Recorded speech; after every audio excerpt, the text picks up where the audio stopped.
Today I'm going to walk you through the process of how I created the English logo for the show, the Quintessential Quintuplets. As you can see, the font used in the Japanese logo is a serif font with a few updates and embellishments. They've added some curves as well as these colorful flower petal drop shapes. After we've examined the Japanese logo, the next step is to search for a base font. We want to choose a font that conveys the same general feeling as the original Japanese logo. Once this font is selected, we begin modifying this so that we can incorporate the additional elements from the Japanese logo. In this case, I want to use all 5 of the teardrop petal shapes in the original logo, as well as the curls that have been added to the Japanese characters. I start with the Q and replace the descending line with one of these teardrop petal shapes. I then repeat that to the second Q and choose a different color from the original logo. Luckily, I'm able to use the other 3 teardrop shapes as the dots on the 3 eyes within Quintessential Quintuplets. Additionally, I'm able to use all 3 of the curls from the original Japanese characters on letters within Quintessential Quintuplets.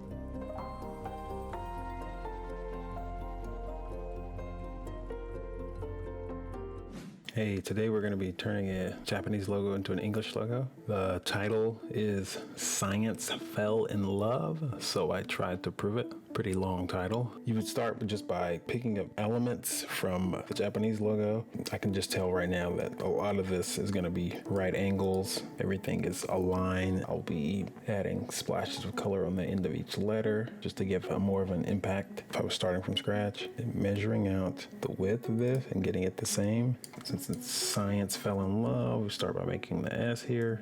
Keep the same width of each line or close to it. And it's more about right now, it's going to be more about just alignment and getting the same feeling from the logo that was achieved with the original logo. The O was given a little bit more space just to emphasize this is the most important part of the title. This is the thing you should be paying attention to. I'll just bring in these. So right now you can probably see that there's not as cool looking as the Japanese logo yet. What else are we missing? I think we could punch it home by just bringing in these end elements on the words here. Well, let's see, are we getting that feeling?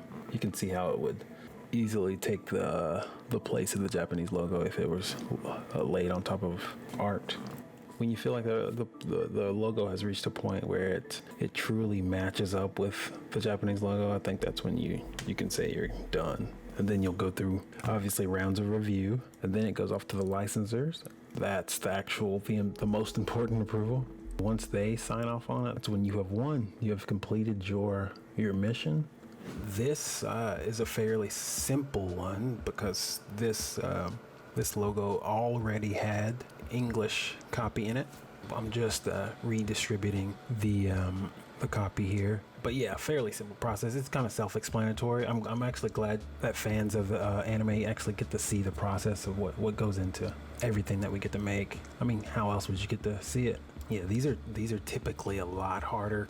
We typically make these from scratch, or we take heavy inspiration from the Japanese logo or Japanese made logo, just because obviously the show creators would want that same feel for their logo, their English logo, as they would their Japanese logo. Typically there are more versions of each logo, so as you can see there's a all white version under this one.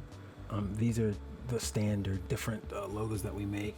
All 3 logos get used, so you have to be careful, and you have to take care of every logo because these logos go around the world, and people will, if they see a deficiency, they will be quick to let you know. Thank you, guys.